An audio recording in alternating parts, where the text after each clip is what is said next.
cara kita untuk kita bisa bernetworking, kita bisa membangun relasi, kita bahkan bisa membranding diri kita sekarang di media sosial. Aku pengen tahu nih, dari 271, favorit kalian itu media sosial apa sih yang masih kalian gunakan sampai saat ini? Mungkin kalau ada yang tahu, banyak banget ya media sosial yang bisa kita gunakan pada zaman ini, teman-teman. Cuma aku mau tahu dong, kalian ini media sosialnya apa aja yang paling favorit? Aku kasih, mungkin ada Instagram, Facebook, mungkin mas Facebook, ada LinkedIn sekarang, kita bisa koneksi. Nah, teman-teman, aku nggak mau bahas panjang lebar tentang media sosial, tapi pada siang hari ini kita udah kedatangan narasumber yang pastinya akan memberikan insight-insight buat kita semua nih, tentang gimana sih cara mengoptimalisasikan media sosial kita supaya jadi platform yang berguna dan bisa kita gunakan untuk menaikkan karir kita. Aku mau sambut nih narasumber kita yang sudah sangat siap dari tadi, yang cantik, yang Masya Allah, yang kalau dia juga memberi materi itu pastinya akan semangat karena materinya akan keren. Aku mau welcome to Kak Manisa. Selamat siang Kak Manisa. Halo, siang Kak Karin. Suara aku terdengar nggak ya? Terdengar banget Kak, Oke. jelas banget. Masya Allah, udah merah-merah ini ya, sudah membara, sudah siap untuk memberikan materi yang pastinya akan sangat bermanfaat buat teman-teman di Betul. Agent Co. Oke, Kak Manisa, oh iya aku mau sedikit kenal ini teman-teman. Mungkin yang udah sering, yang nggak pernah absen ikut webinar Agent Co, pasti udah tahu sih siapa Kak Manisa Humairo. Kak Manisa Humairo ini merupakan CEO dari Five Hustle. Wow, Five Hustle itu rata-rata materi yang dikasih sama Kak Manisa itu kalau nggak self development pasti tentang yang berbau-bau tentang gimana sih kita mengupgrade skill untuk kita bisa siap di dunia kerja. Nah, mungkin Kak Manisa yang akan menjelaskan sedikit tentang Five Hustle dan melanjutkan materinya yang sangat keren. Oh ya teman-teman, nanti juga kami memberikan kesempatan untuk kalian uh, bertanya sama Kak Anissa, tapi kita akan membatasi hanya 5 peserta. Kalian boleh raise hand atau kalian boleh taruh pertanyaan kalian di chat box yang ada di bawah. Oke? Oke, Kak Manisa, kita mulai webinar pada siang hari ini. Oke, makasih Kak Karin. Oke. Halo teman-teman semua, selamat siang menjelang sore. Apa kabar teman-teman semua? Mungkin boleh dibantu untuk di-share screen juga. Mohon maaf, sebentar lagi, berisik. Sebentar ya teman-teman ya.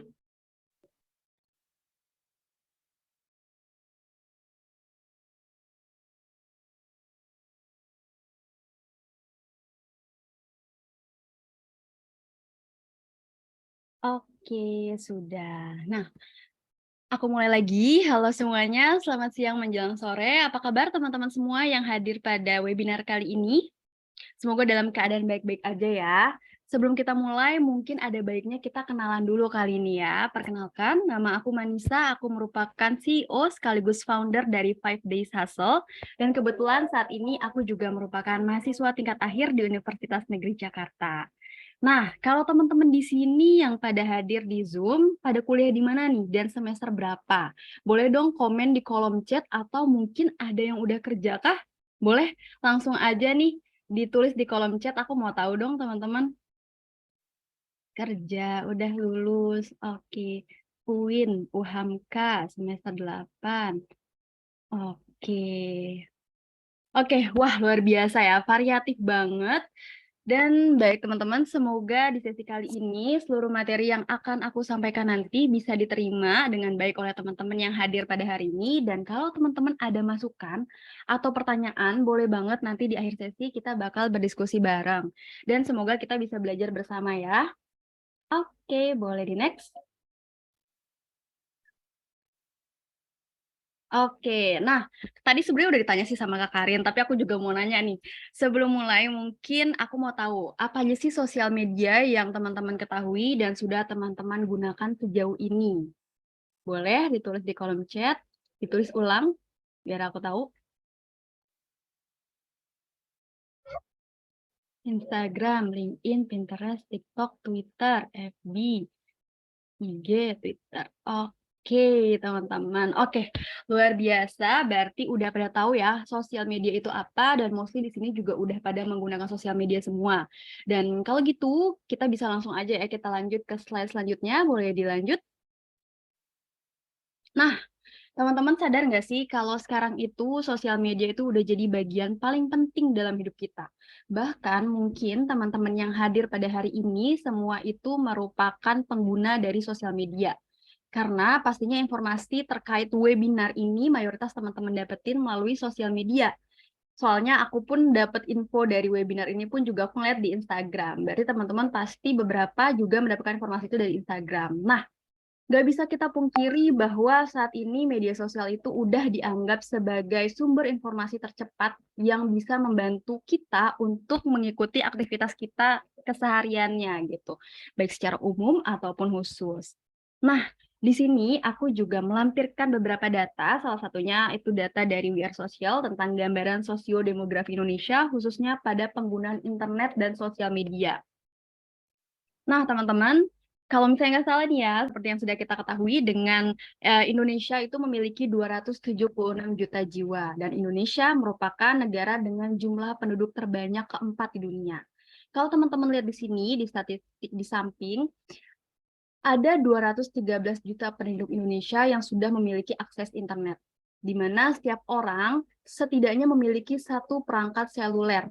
Dan Indonesia sendiri memiliki presentasi pengguna media sosial yang cukup tinggi loh, sekitar 60% dari jumlah populasi, atau kalau diperkirakan itu ada sekitar 167 juta pengguna di Indonesia yang menggunakan sosial media.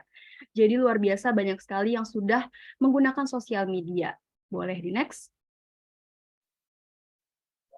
Oke, nah kalau di sini kita bisa lihat apa aja sih alasan seseorang menggunakan internet berdasarkan data dari We Are Social lagi. Di sini aku rumuskan ada 3 alasan teratas seseorang menggunakan internet.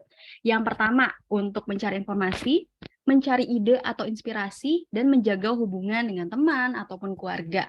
Nah, persis banget dengan yang akan kita bahas sekarang adalah untuk optimasi untuk persiapan karir ya lebih tepatnya. Nah, untuk itu kita bisa jadikan itu merupakan alasan pertama untuk kita membuka sosial media, yaitu mencari informasi baik untuk rekruter ataupun untuk calon kandidat. Nah, lalu apa aja sih sosial media platform yang sering digunakan saat ini? Nah, di sini menurut data dari We Are Social lagi nih, ada 5 urutan sosial media yang paling sering digunakan oleh masyarakat Indonesia. Yang pertama WhatsApp, Instagram, Facebook, TikTok, dan juga Telegram. Mungkin di bawahnya itu ada Twitter ya. Nah, itu karena menurut aku juga Twitter cukup banyak juga sering digunakan. Dan sekiranya itu untuk datanya. Nah, boleh di next. Nah, teman-teman, dari tadi aku udah sebut sosial media, tapi sebenarnya memang sosial media itu apa sih? Nah, jadi secara jelasnya sosial media itu adalah platform atau situs web yang memungkinkan pengguna untuk berinteraksi, berbagi konten, atau membangun jaringan dengan orang lain melalui internet. Nah, jadi antara internet dengan sosial media itu memiliki berkesinambungan ya teman-teman. Makanya tadi aku ngebahas tentang internet dan juga sosial media. Terus apa Kak pentingnya dari sosial media itu? Sebenarnya aku nggak perlu menjelaskan lebih detail pentingnya apa, karena teman-teman sendiri udah pada tahu pastinya apa sih pentingnya sosial media sekarang untuk kita. Tapi mungkin di sini aku ada menyimpulkan ada 4 pentingnya sosial media. Yang pertama itu membangun jaringan dan koneksi. Nah, sosial media itu memungkinkan kita untuk terhubung dengan orang-orang dari berbagai macam latar belakang, industri, yang dimana kita tuh bisa loh membuka peluang untuk kita membangun jaringan yang luas. Di mana kita bisa saling berbagi pengetahuan, kita juga bisa mendapatkan inspirasi. Yang kedua, yaitu memperluas peluang karir yang tak terbatas. Karena tadi aku bilang sosial media itu bisa membangun jaringan dan koneksi. Nah, di sini kita tahu nih bahwa melalui sosial media kita tuh bisa menemukan peluang kerja, magang, atau bahkan freelancer, pekerja lepasan. Nah, di sini banyak banget sekarang perusahaan dan perekrut yang menggunakan sosial media sebagai alat untuk mencari kandidat yang potensial. Di mana oleh karena itu dengan kita membangun sosial media yang positif dan menarik, kita tuh bisa loh menarik perhatian perusahaan atau rekruter untuk melihat kita. Nah, yang ketiga, yaitu membangun personal branding dengan membuktikan kompetensi dan keahlian. Nah, selain memberikan informasi, sosial media itu juga bisa memberikan platform yang kuat untuk kita membangun personal branding kita. Salah satunya dengan apa? Dengan membagikan konten yang relevan, yang sesuai dengan bidang ataupun minat kita. Di mana kita di sosial media itu kita bisa menunjukkan keahlian, menunjukkan keahlian kita melalui berbagai macam konten-konten, lalu kita juga bisa memperluas jangkauan kita. Dan yang keempat adalah mendapatkan informasi sebagai sumber pembelajaran. Nah, teman-teman, banyak hal yang berada di sosial media saat ini yang bisa kita jadikan bahan pembelajaran. Banyak platform-platform yang memang saat ini sengaja dibuat untuk media pembelajaran untuk kita. Caranya gampang, cuma tinggal kita pilih aja bidang kesukaan apa yang kita sukai dan kita pelajari dan ikuti. Dari situ kita bisa dapat sumber pembelajaran yang tepat untuk kita. Nah, boleh di next. Nah, teman-teman tahu nggak sih kalau sekarang itu sosial media sudah dijadikan sebagai salah satu alat rekrutmen oleh para HR ataupun rekruter. Mungkin tadi aku udah sempat mention ya. Jadi di sini sekarang itu media sosial sudah banyak dimanfaatkan sebagai sumber informasi untuk proses screening dan pemeriksaan latar belakang calon kandidat.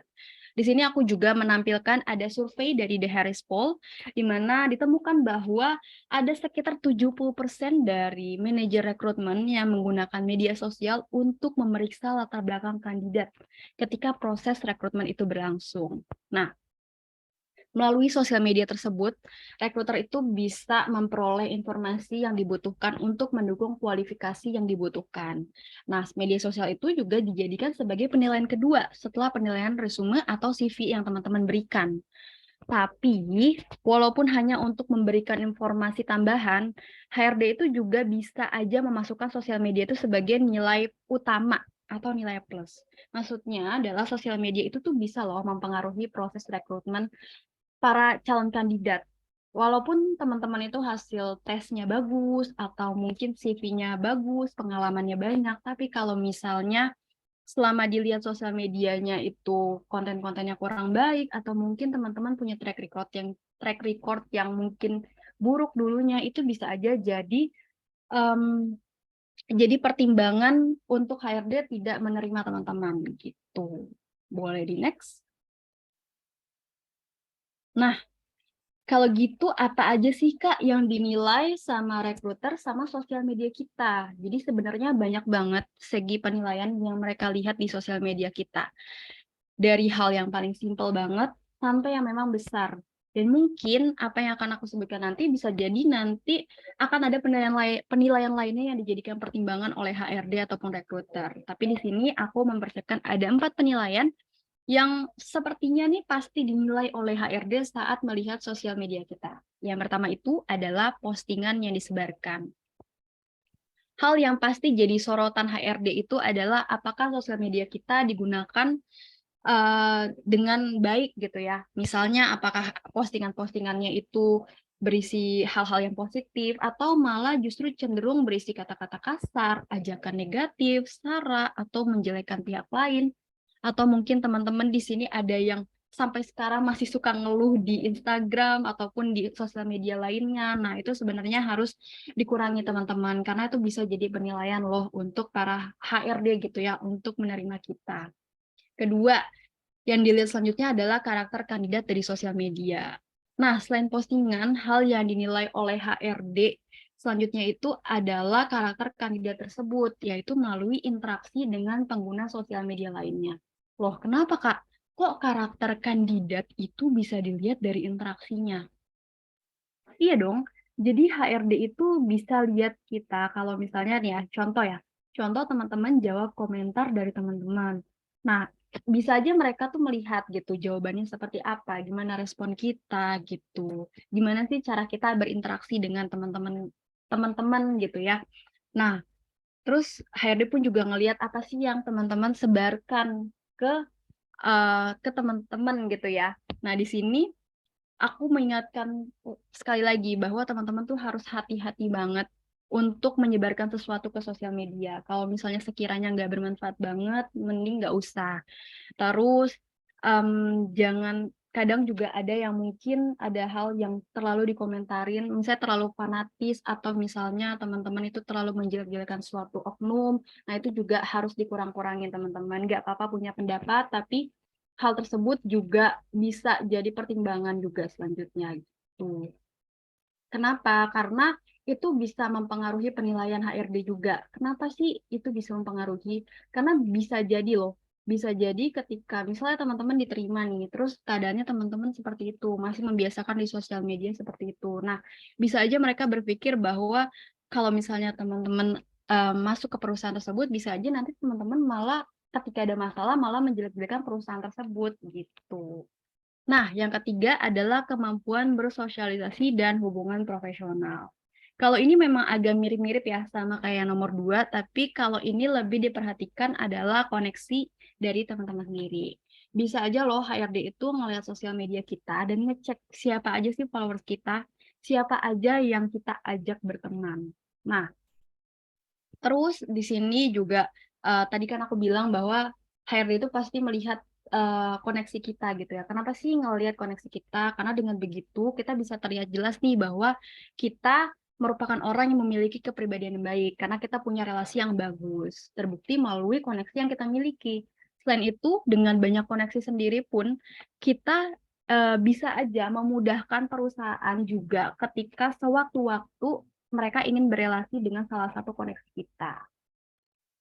Nah, selanjutnya itu adalah track record kandidat. Nah, yang terakhir ini adalah track record kandidat. Jadi, biasanya latar belakang kita tuh di masa lalu juga bakal diperhatikan.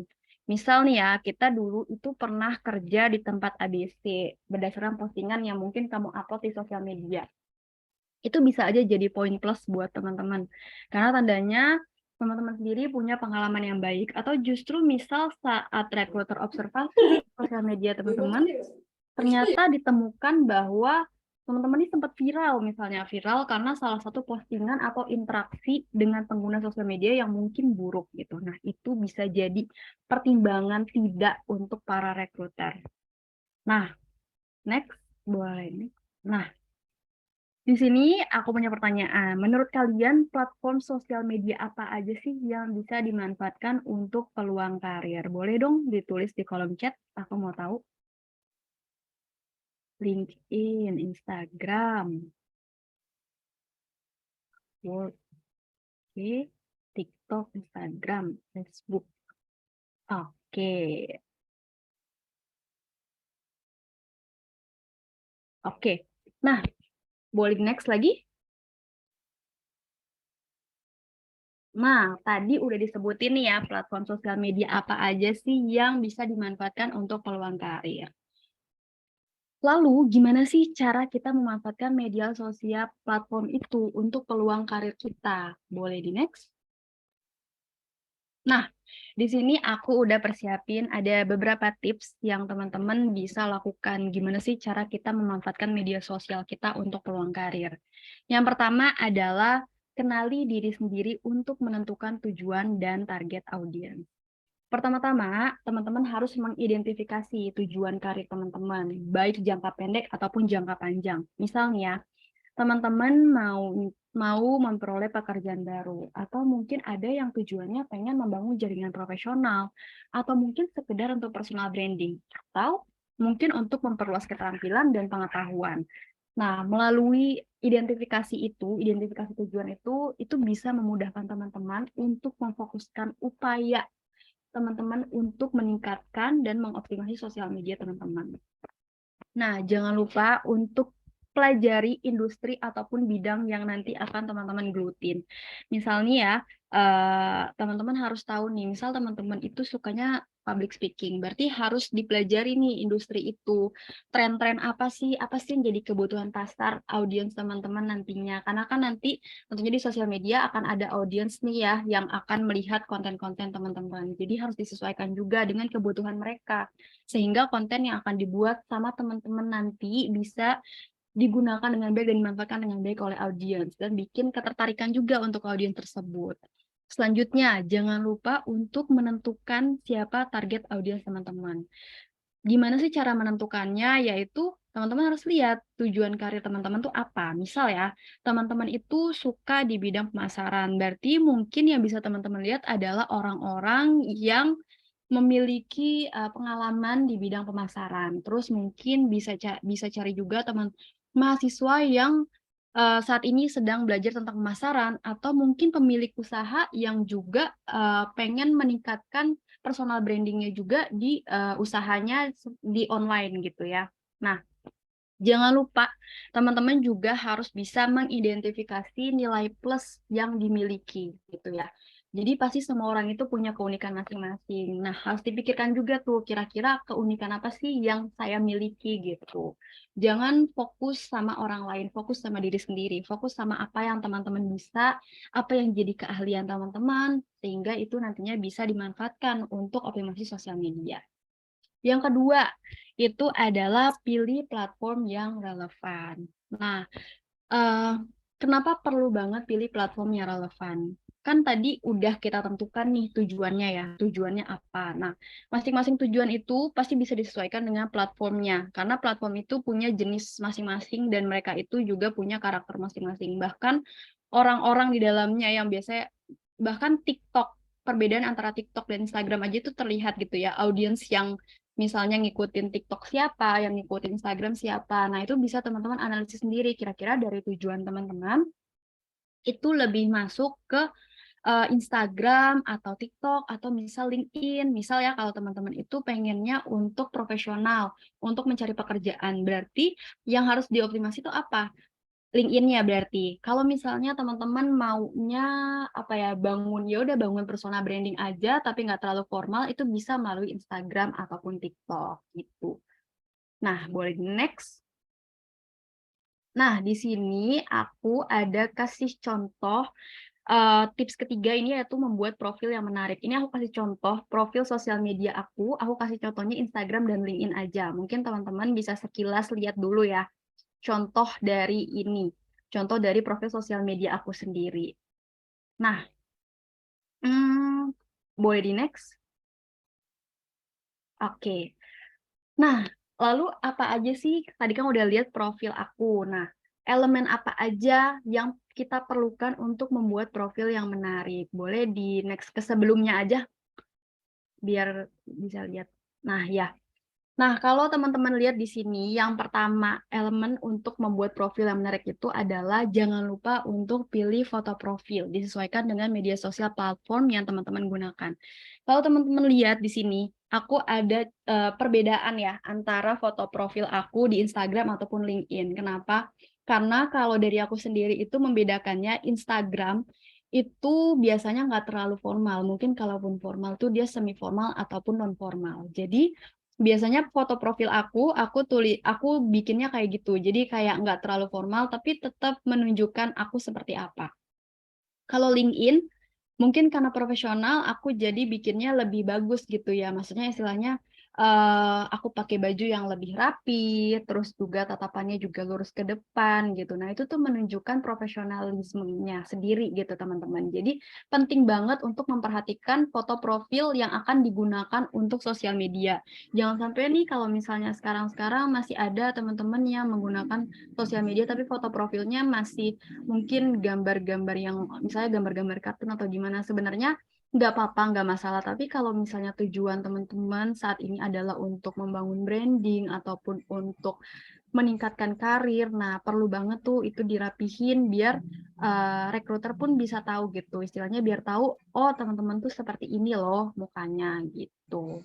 Nah, selanjutnya, jangan lupa untuk menuliskan profil diri yang menarik yang menggambarkan citra teman-teman. Nah, kalau di sini, kalau ngeliat punya aku, di Instagram ya misal. Kalau di Instagram itu, aku tulis profil aku, namanya ya, bahkan dari namanya aja aku udah tulis.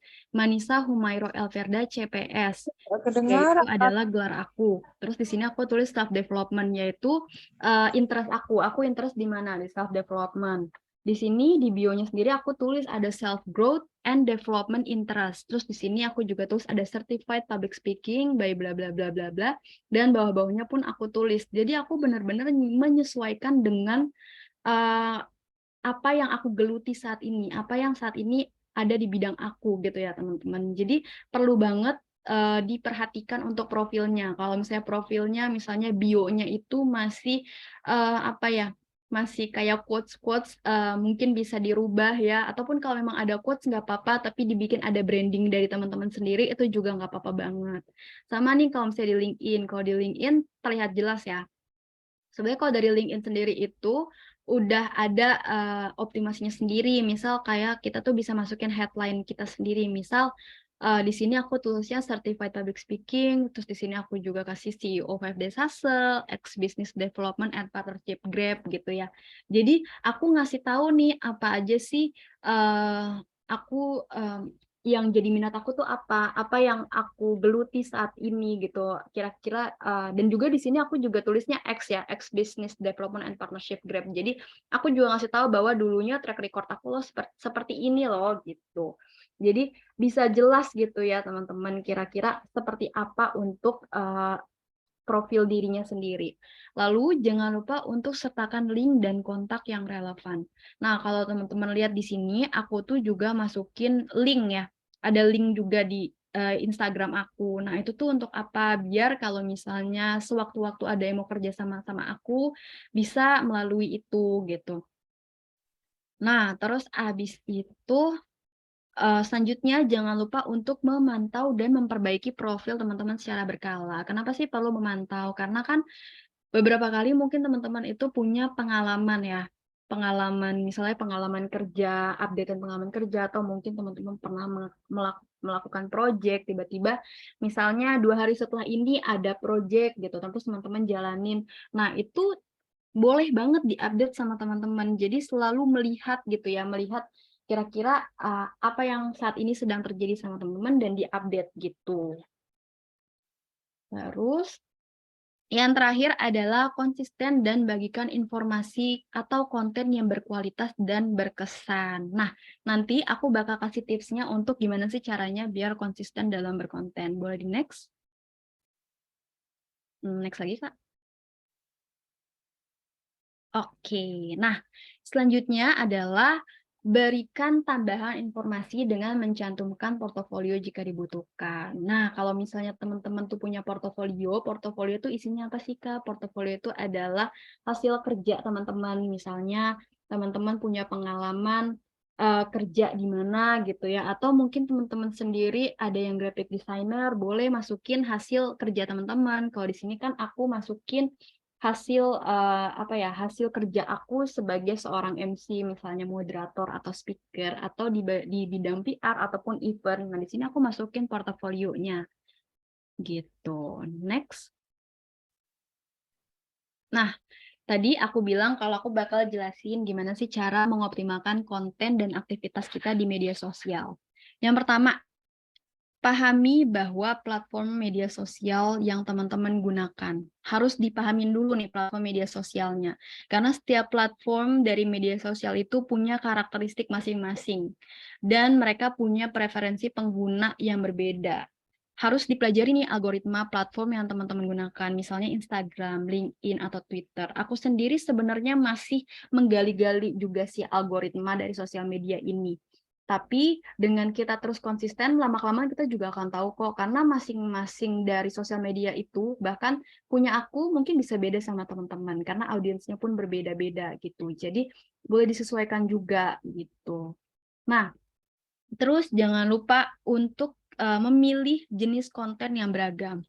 Teman-teman bisa menggunakan jenis konten yang beragam untuk jadi daya tarik. Misalnya nih ya, yang misalnya teman-teman bisa posting teks, atau misalnya bisa gambar ataupun video, infografis, atau mungkin storytelling, karena sekarang lagi hitsnya itu ya.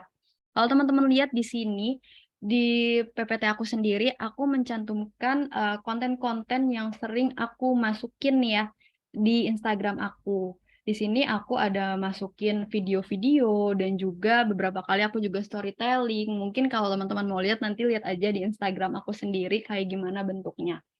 Terus di sini LinkedIn aku nih ya. Kalau di LinkedIn sendiri, aku itu masukin setiap kali aku punya pengalaman, aku selalu update. Jadi nggak cuman taruh di, apa ya, kalau di LinkedIn itu kan ada masukin expertise-nya teman-teman ya. Tapi di LinkedIn pun kita juga bisa kayak update status di Facebook gitu istilahnya. Nah, biasanya aku tuh juga masukin di situ gitu. Aku update status di LinkedIn aku setiap kali aku punya pengalaman baru gitu. Jadi itu bisa apa ya, memudahkan juga nih untuk rekruter tuh ngelihat teman-teman lebih jelas gitu. Nah, teman-teman juga harus tahu bahwa kualitas itu lebih penting daripada kuantitas. Lebih baik memiliki sedikit konten berkualitas daripada punya konten tapi nggak bernilai. Nah, teman-teman harus fokus nih untuk menyajikan konten yang bermanfaat, informatif, dan juga menarik untuk audiens teman-teman sendiri. Jangan lupa untuk selalu riset gitu ya. Karena teman-teman akan menunjukkan siapa teman-teman nih di sosial media, berarti harus banyak belajar juga biar nggak tong kosong nyaring bunyinya istilahnya gitu. Boleh di next. Nah, ini tips yang terakhir ya, tips yang keenam. Yang terakhir adalah jalin koneksi, terlibat, dan berinteraksi. Sekiranya di sini aku punya 3 tips, yaitu yang pertama, jangan hanya menjadi pengamat pasif di media sosial. Teman-teman harus aktif dan konsisten.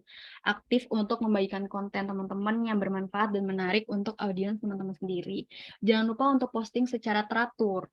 Karena dengan teman-teman posting secara teratur, itu bisa membuat teman-teman itu terlihat lebih potensial lah istilahnya gitu, untuk meningkatkan peluang koneksi. Terus jangan lupa untuk membangun hubungan yang otentik. Saat berinteraksi jangan cuman teman-teman itu misalnya mempromosikan diri teman-teman doang, tapi kasih nilai tambah dalam setiap interaksi. Misalnya dengan pujian, saran gitu. Nah, jangan lupa untuk menjalin hubungan yang menguntungkan juga dengan berbagi pengetahuan dan pengalaman teman-teman. Kayak contohnya yang tadi tuh konten-konten aku pun aku berusaha untuk sharing informasi-informasi yang aku miliki gitu. Dan jangan lupa untuk selalu proaktif juga gitu ya, proaktif. Jangan ragu buat menghubungi orang-orang yang mungkin memiliki minat atau posisi yang relevan gitu. Jadi buka perluas jaringan teman-teman selebar mungkin gitu. Sama kayak tips yang kedua nih. Kalau misalnya di sini aku juga masukin yang adalah memperluas jaringan dan terhubungan dengan profesional yang relevan dengan bidang atau industri. Seperti tadi aku bilang, jangan malu ya, jangan malu untuk menghubungi orang-orang yang mungkin punya minat yang sama gitu. Dan punya, bahkan kalau misalnya mereka ini benar-benar, kalau misalnya nih ya teman-teman nemuin orang yang benar-benar kayaknya oh ini profesional banget dan bagus banget gitu, nggak apa-apa banget kok teman-teman itu tebar jaring istilahnya ya gitu ya, menghubungi mereka mungkin minta sharing-sharing atau gimana, kali aja mereka mau ngebantu teman-teman gitu. Dan yang terakhir itu jalin hubungan dengan orang-orang yang memberikan peluang dan wawasan gitu. Nah, itu tadi yang aku udah jelaskan juga. Boleh langsung di next aja. Nah, di sini aku punya tips penggunaan sosial media untuk karir hunter. Jadi untuk kalian-kalian nih yang memang lagi berusaha untuk mencari pekerjaan. Yang pertama, jangan mengunci akun sosial media teman-teman. Biasanya kalau Instagram itu kan ada private-nya, nah itu jangan di private. Karena dengan di private, itu bakal susah rekruter untuk melihat teman-teman atau bahkan menilai. Yang kedua, teman-teman harus menghindari menuliskan atau mengunggah hal-hal yang bersifat negatif. Misalnya yang mengandung sara, kata-kata kasar, ataupun mungkin dukungan-dukungan yang fanatik gitu ya. Karena tadi kan aku udah sempat mention juga. Yang ketiga, hindari mengunggah hal pribadi seperti keluhan pada story atau status di sosial media. Nah, untuk teman-teman yang masih menjadikan sosial media itu sebagai buku diari, sebenarnya nggak ada salahnya, tapi harus pintar-pintar mengolah kata, harus pintar-pintar gimana sih, karena kan sebenarnya sosial media itu kan adalah media kebebasan ya untuk kita. Sebenarnya nggak apa-apa, tapi harus pintar mengolahnya gitu ya. Karena dengan begitu, kalau teman-teman nggak bisa mengolah kata-kata tersebut, nggak bisa mengolah apa yang terjadi gitu ya, itu bakal apa ya, bakal jadi penilaian yang gak baik gitu ya untuk para rekruter kita. Bener. Jadi memang kalau misalnya itu paling solusinya adalah buat second akun. Makanya sekarang kan banyak orang pakai second akun. Sebenarnya nggak apa-apa sih pakai second akun menurut aku. Tapi kalau dari aku sendiri juga, aku ngebiasain ya kalau misalnya aku pakai second akun misalnya, itu kita juga harus bisa mengontrol diri sih sebenarnya. Kenapa? Karena apa yang terjadi sama kita di second akun kita itu sebenarnya bisa aja eh, apa ya, jadi penilaian penilaian bahwa ternyata tuh kepribadian kita seperti ini gitu. Jadi biar dibiasakan dari awal gitu bahwa kita ini punya kepribadian yang baik gitu. Terus yang keempat, perhatikan interaksi dengan pengguna sosial media lain. Karena ini juga bisa dibaca secara jelas oleh HRD. Tadi juga udah sempat aku mention, jadi dijaga interaksinya. Kalau misalnya ada, misalnya teman-teman ngejawab komentar, harus diperhatikan jawabannya seperti apa. Terus yang kelima adalah cek foto-foto yang ada di akun sosial media teman-teman. Kalau misalnya sekiranya foto itu bisa nurunin branding teman-teman, sebaiknya dihapus. Misalnya nih ya, maaf kalau misalnya teman-teman ada yang ngupload pernah clubbing atau gimana, nah sebaiknya mending dihapus ya. Karena itu bisa jadi penilaian buruk loh untuk HRD. Gak apa-apa banget sebenarnya sharing, tapi harus tahu tempat sebenarnya menurut aku. Dan yang terakhir adalah siapa orang yang teman-teman ikutin itu bisa menggambarkan apa yang teman-teman sukai atau minati. Jadi harus hati-hati nih kalau misalnya teman-teman nge-follow sesuatu. Mungkin abis ini boleh dicek followingnya itu seperti apa, connectionnya siapa-siapa aja. Kalau ada yang misalnya kurang baik atau nggak mencerminkan teman-teman, mending di-unfollow aja gitu. Boleh next? Nah, mungkin teman-teman ada yang bertanya-tanya kali ya. Lalu gimana sih Kak kalau misalnya kita tuh masih minim pengalaman dan pengen bangun sosial media kita? Boleh di next? Nah, step-stepnya itu adalah aku punya tips nih ya buat teman-teman. Mungkin beberapa dari teman-teman ada yang insecure karena aku belum bisa kayak gitu Kak gitu. Aku belum punya pengalaman atau gimana gitu. Nah, yang pertama adalah refleksi diri. Teman-teman luangin waktu untuk merenung dan pikirin tentang diri teman-teman sendiri. Berpikir kira-kira nilai-nilai apa, minat apa, keahlian dan tujuan hidup apa yang teman-teman akan miliki nantinya gitu ke depannya. Pikirin apa hal-hal yang membuat teman-teman tuh merasa bersemangat ketika melakukan sesuatu. Dari situ teman-teman juga bisa mengetahui jadinya keunikan apa yang teman-teman miliki gitu. Kedua, identifikasi kekuatan dan kelemahan. Semua manusia itu pasti memiliki kekuatan dan kelemahan. Bahkan even aku sendiri pun di sini punya kelemahan, teman-teman. Jadi, gak masalah sebenarnya. Yang perlu dilakukan adalah melihat kira-kira kelebihan apa sih yang bisa dimanfaatkan oleh teman-teman gitu, dan kelemahan apa yang perlu ditingkatkan menjadi lebih baik gitu. Jadi diperbaiki. Lalu ketiga, identifikasi value teman-teman. Pasti semua orang juga punya value gitu ya. Apa sih hal-hal yang jadi prinsip teman-teman dalam menjalankan hidup. Nah, itu tuh bisa juga jadi acuan teman-teman ketika akhirnya membangun apa ya, membangun diri teman-teman sendiri gitu, membangun citra diri teman-teman yang mungkin yang nanti akan konsisten gitu. Yang keempat, pelajari dari pengalaman hidup. Nah, penting banget untuk melihat pengalaman hidup teman-teman baik positif ataupun negatif. Jadi perlu banget untuk melihat pelajaran-pelajaran yang ada itu gitu loh. Karena dari pelajaran yang ada itu baik buruk ataupun baik, itu tuh bisa membentuk diri teman-teman. Yang dimana itu bisa jadi acuan teman-teman lagi-lagi untuk bangun citra diri teman-teman. Jelajahi minat dan gairah. Nah, jadi teman-teman harus tahu minat apa ataupun gairah apa yang bisa memotivasi teman-teman selanjutnya gitu. Dari itu sendiri nanti teman-teman jadi bisa tahu nih, misal sebenarnya aku tuh sukanya ngomong, tapi sejauh ini setiap aku ngomong aku pun belum bagus misalnya gitu ya teman-teman mikirnya. Nah, caranya dengan apa? Terus eksplorasi dan belajar. Jadi ketika udah tahu, udah kenal kelebihan dan kelemahannya, udah tahu value-nya apa, teman-teman harus mengeksplorasi lagi dan belajar gitu. Bahkan hingga detik ini pun aku pun masih berusaha untuk belajar gitu ya. Jadi belajar itu tuh adalah lifelong learning gitu teman-teman. Jadi harus terus belajar, harus terus meningkatkan ilmu biar kebentuk akhirnya diri teman-teman gitu. Next. Nah, terakhir, bedakan pamer ikut-ikutan dengan membangun personalisasi diri. Kita harus sadar bahwa setiap orang itu punya keunikan masing-masing. Jangan sampai kita lupa citra diri kita sendiri, dan pada akhirnya kita jadi ikut-ikutan orang lain dan nggak tahu arah. Nah, setidaknya di sini aku punya 3 hal yang perlu teman-teman perhatikan. Yang pertama adalah niat dan tujuan.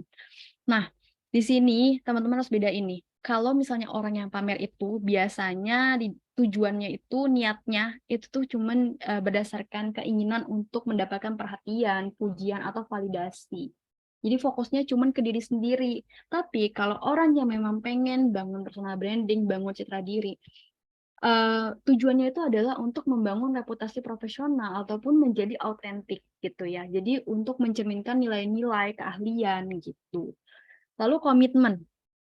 Nah, kalau orang yang pamer di sosial media, itu biasanya mereka akan nggak konsisten. Jadi, cuman ngupload ketika momen-momen atau kejadian-kejadian tertentu aja. Tapi kalau orang yang memang niatnya itu sudah baik, biasanya mereka itu akan melibatkan komitmen jangka panjang. Jadi, mereka akan terus nih ngupload secara kontinu dengan berbagi konten-konten yang relevan dan terus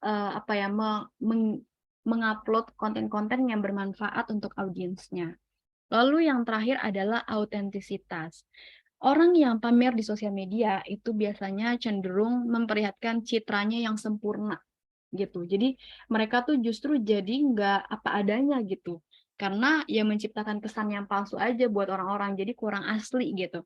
Tapi kalau orang yang memang bangun personal branding, biasanya mereka itu menampilkan diri ya segimanapun mereka gitu. Misalnya mereka punya kelebihan dan kelemahan, ya udah ini saya gitu dan ini yang saya tunjukkan gitu. Nah, dari ciri-ciri itu kira-kira teman-teman udah tahu belum kalian tuh masuknya ke ikut-ikutan atau memang niat dalam diri sendiri? Dan kalau bukan, yuk coba ubah lagi dari awal niatnya biar kita bisa tetap berproses dengan cara yang baik. Nah, boleh di next. Oke, last but not least, aku paham banget gimana struggle-nya teman-teman yang sekarang khususnya bagi kalian yang mungkin masih first jobber atau baru mau memulai merintis karir.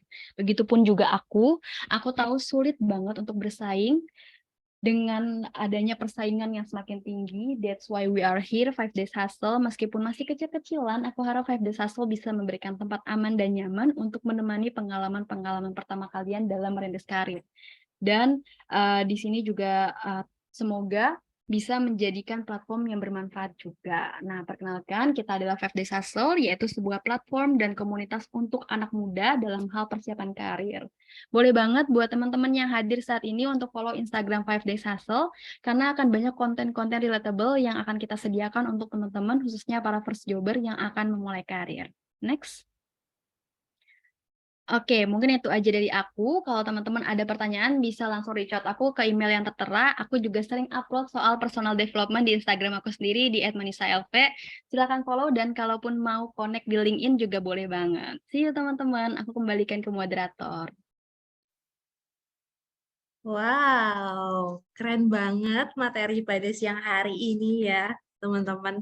Karena tadi Kak Manisa udah ngejelasin nih secara detail gimana caranya kamu untuk mengoptimalkan media sosial kamu. Karena di zaman yang sekarang ini, seperti yang tadi Kak Manisa bilang, kalau kita tuh sangat butuh yang namanya media sosial.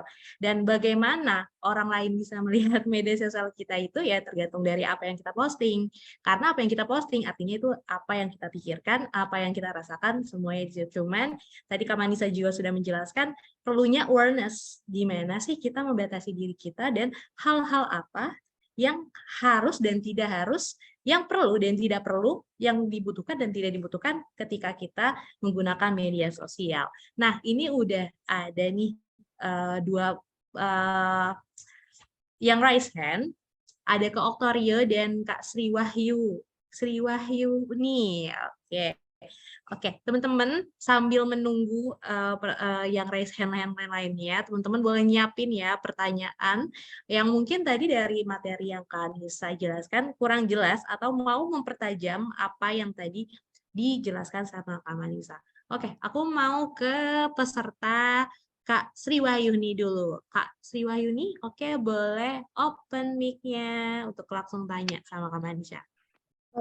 Baik Kak, Kak Bagas sudah terdengar. Sudah terdengar. Kalau bisa open cam, lebih senang lagi. Eh, Kita bisa saya lagi di kamar Kak, sambil Ah, kuliah juga. oke, lanjut Kak. Baik Kak, perkenalkan saya Sriwayuni dari Universitas Teknologi Mataram, mahasiswi semester akhir. Baik, di sini saya izin bertanya, eh, kalau misalkan kita mengupload semacam sertifikat pencapaian begitu ke Instagram atau Facebook, apakah itu termasuk ke dalam hal yang pamer atau bagaimana ya Kak? Soalnya kan kebanyakan kita itu menguploadnya di LinkedIn begitu untuk apa namanya, untuk nge-branding diri kita juga. Eh, dan satu lagi saya ingin bertanya, eh, kalau misalkan kita upload konten yang seperti Kakak bilang tadi, yang kata motivasi begitu, itu apakah menjadi citra citra kita ke perusahaan itu termasuk baik atau cuman nanti dibilangnya alay atau bagaimana gitu? Soalnya banyak banget nih yang bilang kalau kita upload konten terlalu banyak gitu, alay banget sih jadi orang gitu. Itu aja sih Kak yang ingin saya tanyakan. Oke, langsung dijawab. Kalau Nisa tahu mau sekalian. Boleh langsung aja deh aku jawab ya. Oke, boleh. Oke, pertanyaan pertama tadi, sorry aku lupa tadi pertanyaan pertama. Tadi Kak Wahyuni nanya, kalau misalnya kita posting ini apa sertifikat di Instagram itu termasuk salah satu personal branding kita nggak sih yang akan menarik HRD untuk melihat pencapaian-pencapaian kita? Oke, kalau dari aku sendiri ya, ini perspektif aku. Apakah ngupload sertifikat di Instagram itu bagus atau enggak istilahnya gitu ya, di Facebook atau di Instagram? Karena tadi kontennya adalah biasanya kalau misalnya sertifikat itu lebih ke LinkedIn. Sebenarnya menurut aku, ini udah menjawab dua pertanyaan sekaligus sebenarnya. Kenapa? Tadi aku sempat mention bahwa ketika berusaha untuk mengoptimasi sosial media, teman-teman itu fokus aja sama diri teman-teman sendiri. Fokus, nggak perlu ngelihat orang lain, nggak perlu dipikirin bahwa nanti kalau misalnya ngupload, nanti orang-orang bakal mikir saya lebay nggak ya? Orang bakal mikir gimana-gimana nggak ya? Karena menurut aku, dengan memikirkan orang lain, dengan memikirkan hal-hal seperti itu tuh akan menjauhkan teman-teman dari hal-hal yang baik ke depannya gitu menurut aku. Karena sejujurnya aku sendiri pun apa ya, untuk ngupload atau segala macamnya di Instagram, itu tuh aku melalui bertahun-tahun untuk memberanikan diri gitu loh. Memberanikan diri untuk oke, saya harus upload sekarang gitu loh. Saya harus menunjukkan siapa saya gitu loh. Sebenarnya itu susah banget gitu karena memang sulit, apalagi kita mikirin penilaian orang, tapi gak ada yang peduli sebenarnya sama kita. Menurut aku gitu ya, gak ada yang peduli sama kita, kecuali orang yang memiliki kebutuhan sama kita gitu. Contohnya apa? Orang yang memiliki kebutuhan sama kita siapa? Rekruter. Betul, rekruter peduli. Jadi yang peduli sama kita adalah orang yang memiliki kebutuhan sama kita. Jadi kalau ada orang yang peduli sama teman-teman, mungkin bilang lebay, sebenarnya bisa jadi mereka iri sama teman-teman karena belum bisa mampu seperti teman-teman gitu. Itu sih sebenarnya kalau dari aku. Udah menjawab dua pertanyaan sekaligus menurut aku. Gimana Kak Wahyudi? Jawabannya sudah cukup Baik Kak, jelas atau ada yang bertanya lagi? berarti untuk upload sertifikat ke Instagram seperti atau Facebook itu berarti nggak apa-apa ya? Nggak apa-apa, Kak. Baik Kak.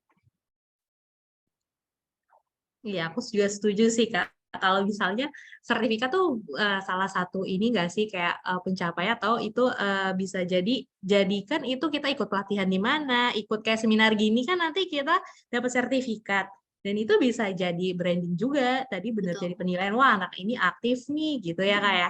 Benar banget, Kak. Jadi tenang aja Kak Sri Wahyuni, upload aja sertifikat-sertifikatnya. Kalau perlu dibikin kayak satu fit. Iya, gak apa-apa. Oke, kita lanjut ke penanya kedua ya, Kak Manisha. Ada Kak Oktorio nih, yang tadi juga udah nggak sabar mau nanya di chat box. Boleh Kak Oktorio, boleh open mic sekaligus open kameranya kalau bisa dan memungkinkan. Halo Kak. Iya. Kak, sebelumnya mohon maaf saya belum bisa on kamera karena ada beberapa permasalahan. Yang ingin saya tanyakan, tadi kan Kak Manisa Kumairo sempat ngebahas terkait portofolio ya. Nah, yang mau saya tanyakan, bagaimana cara menyusun portofolio yang baik, khususnya itu di jurusan public relation, karena kebetulan Kak Humairo sama saya memiliki kesamaan yaitu public relation student. Jadi kadang saya suka bingung, bagaimana sih cara menyusun portofolio yang baik? Entah itu harus dimasukkan ke website atau lebih ke PDF atau PPT desain itu lebih ke arah mana, Kak? Menurut perspektif Kakak. Terima kasih. Oke, makasih. Aku langsung jawab aja ya, Kak Karin. Ya, jawab aja, keren pertanyaannya. Oke, gimana cara menyusun portofolio? Karena sama-sama public relation ya. Sebenarnya kalau misalnya mau menggunakan website ataupun PDF itu nggak masalah, sama aja sebenarnya. Yang penting mudah untuk diakses ya, sebenarnya itu. Lalu gimana cara menyusunnya? Sebenarnya dulu waktu awal aku belum begitu paham gimana cara menyusun portofolio, aku tuh mikir portofolio itu hanya diperuntukkan oleh orang-orang yang punya pengalaman di bidang graphic designer. Tapi setelah aku memahami lebih dalam, ternyata portofolio tuh bisa digunakan untuk berbagai macam pengalaman gitu. Bahkan public relation ya, mungkin ya notabene-nya misalnya kalau public relation itu kan banyak ya lingkupnya. Misalnya ada di bidang public speaking, itu bisa masuk ke PR juga. Terus juga event tuh juga bisa masuk, protokoler juga masuk ke PR. Nah, aku bahkan memasukkan portofolio aku di bidang event aku masukkan pengalaman aku di event itu ke portofolio aku sendiri gitu loh. Jadi aku kasih tahu nih ya pengalaman aku di bidang event. Misal salah satu event. Misal aku pernah jadi ketua ketua webinar misal contoh. Aku jadi ketua webinar terus biasanya di situ tuh nanti aku masukin beberapa foto-foto yang menunjang event-event tersebut gitu ya, aku fotonya, terus kayak misalnya ada keberhasilan-keberhasilan yang tercapai gitu, atau misal ada bukti kayak jumlah partisipannya berapa gitu.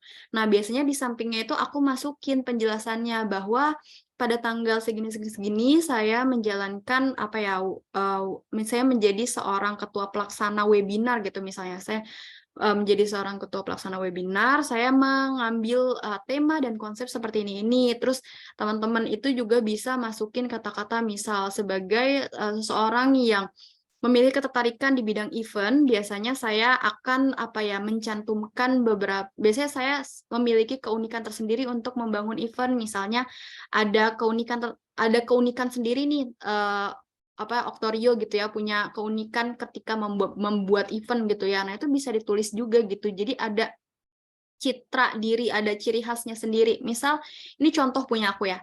Misalnya aku event itu waktu itu pernah aku pegang grand final salah satu beauty pageant. Aku pernah jadi ketua acaranya di sana dan di situ aku itu membuat ciri khas acaranya itu di bidang kebudayaan. Nah, di situ aku masukin itu tuh bisa jadi nilai plus loh gitu bahwa oh berarti ini anak bagus ya bikin eventnya gitu karena punya ciri khas gitu.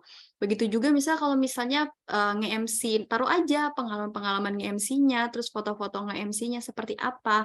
Terus kalaupun misal ada sertifikat gitu ya, kan tadi ada yang bilang juga nih sertifikat gitu ya, sebaiknya gimana. Nah, sertifikat itu juga bisa dicantumkan di portofolio. Jadi kalau bisa banyak gitu, bahkan sertifikatnya dicantumkan aja terus gitu, dicantumkan sebanyak mungkin sertifikat yang teman-teman punya, misal pengalaman-pengalaman gitu. Nah, itu dimasukin. Jadi itu yang akan menggambarkan kayak gimana sih teman-teman itu sendiri gitu. Karena portofolio itu nggak cuma tentang hasil desain doang kok gitu, banyak banget yang bisa dimasukkan gitu ke dalam portofolio itu. Karena kalau misalnya menurut aku sendiri, CV itu nggak cukup untuk ngasih ke rekruter, belum terlalu cukup gitu menurut aku. Dan perlu ada penunjang seperti portofolio untuk akhirnya mereka bisa lihat hasil kerjanya seperti apa gitu. Itu sih dari aku. Oh, oke Kak, baik. Berarti menurut Kakak ada jumlah maksimal halamannya nggak sih Kak untuk portofolio sendiri? Kalau menurut aku, kalau portofolio nggak ada ininya sih, nggak ada maksimalnya ya. Maksudnya nggak ada maksimal ataupun minimalnya menurut aku. Oke, baik Kak. Terima kasih Kak Manisa Humaira. Iya, sama-sama. Oke. Makasih Kak Torio buat pertanyaannya. Dan wah ini nggak terasa banget nih ya teman-teman kalau kita udah di eh, waktu-waktu di akhir. Jadi cukup ya untuk pertanyaannya teman-teman. Mungkin nanti kalau misalnya ada pertanyaan lagi yang kalian masih ingin tanyakan sama Kak Manisha, tadi Kak Manisha udah share ya Kak. Atau Kak mungkin bisa share lagi di chat Boleh. box. IG-nya Kak Manisha, semuanya, Five Hustle juga, supaya teman-teman di sini bisa follow IG-nya Kak Manisa, dan juga bisa berkoneksi sama Kak Manisha di LinkedIn juga. Mungkin tadi Kak Manisha juga udah kasih contoh nih, portofolio, contohnya Kak Manisa dengan segala macam pengalaman yang tadi Kak Manisa ceritain, itu kayaknya bakal jadi work experience yang bisa kita lihat gitu. Jadi bisa jadi awal buat teman-teman yang masih fresh graduate, yang baru lulus sekolah, gimana sih gambaran punya portofolio atau punya media sosial yang sangat bermanfaat ketika nanti recruiter ataupun teman-teman ngelamar di mana gitu, HRD-nya kepo-kepo spill-spillin teman-teman, jadi nggak malu-maluin banget ya Kak Manisa. Betul. Benar. Nah, Kak Manisa, sebelum untuk menutup sesi webinar kita pada sore hari ini, mungkin ada closing statement dari Kak Manisa nih buat ngingetin teman-teman gimana sih untuk kita lebih lagi mengoptimalkan media sosial kita di zaman yang udah era digital ini. Silakan Kak Manisa. Oke, mungkin sekalian aku closing statement aja ya teman-teman. Mungkin kesimpulan dari aku simpel aja, bahwa teman-teman harus ingat bahwa sekarang ini sosial media itu bukan lagi soal kita berbagi konten aja, tapi soal siapa yang mampu mengambil peluang dalam berbagai cara. Jadi jangan takut untuk memulai, jangan takut untuk menunjukkan siapa diri teman-teman ke orang-orang gitu ya, karena itu bisa jadi nilai plus. Biarin aja mereka mau ngomong apa, karena nanti yang akan mendapatkan manfaat selanjutnya adalah teman-teman sendiri. Jadi tutup kuping, saat ini memang yang harus dilakukan, apalagi sekarang kita lagi berjuang gitu ya teman-teman. Yang perlu kita lakukan adalah tutup kuping dan tutup mata gitu loh. Dan ya udah fokus aja sama apa yang sekarang teman-teman punya, fokus untuk ngebangun diri teman-teman sendiri untuk akhirnya mencapai kesuksesan itu. Itu aja dari aku, tetap semangat dan selamat meraih kesuksesan. Keren banget. Teman-teman kasih rated dong buat Kak Manisa. Boleh di chat box atau langsung rated di kolom di bawah. Wah, ada yang kasih love. Thank you. Makasih banyak Kak Manisa. Sekali lagi, teman-teman, untuk mengabadikan nih webinar kita pada sore hari ini, kayaknya nggak afdol kalau kita nggak foto-foto nggak sih?